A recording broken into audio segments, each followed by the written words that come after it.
Hi, I'm Bill O'Reilly. Thanks for watching us tonight. Taking it to the streets. That is the subject of this evening's Talking Points memo. Today here in New York City, another far-left demonstration as a bunch of people march on Wall Street. Why? We aren't exactly sure.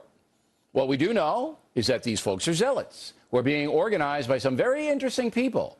Does the name MoveOn.org mean anything to you? How about George Soros, our pal? Well, for the first time, MoveOn, funded in part by Soros, has openly allied itself with the protesters. In addition, we have some unions in the mix. The United Auto Workers, the United Federation of Teachers, and the always reliable SEIU. Of course, not all workers in those unions support bringing down capitalism. They don't.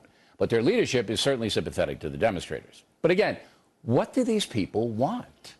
The common thread seems to be income equality. Groups like the Working Families Party and the Strong Economy for All coalition are basically socialistic outfits. They want the government to take money away from the affluent and give it to them. Nice deal if you can get it, and you can get it in places like Cuba and Zimbabwe.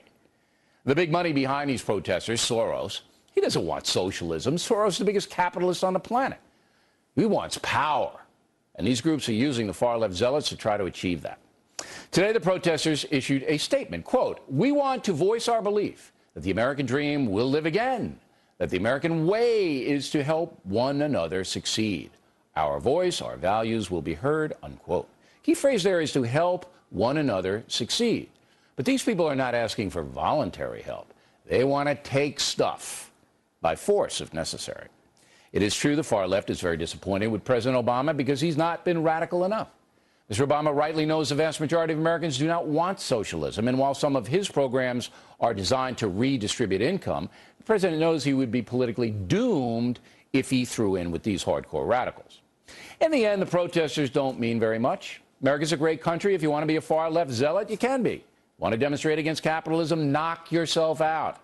Just don't hurt anybody. Finally, these protests remind me of the late 1960s when the power to the people movement was at its apex. Eventually, many of those Woodstock-era protesters turned into ardent capitalists. Just ask anybody on Wall Street. And that's a memo. Now for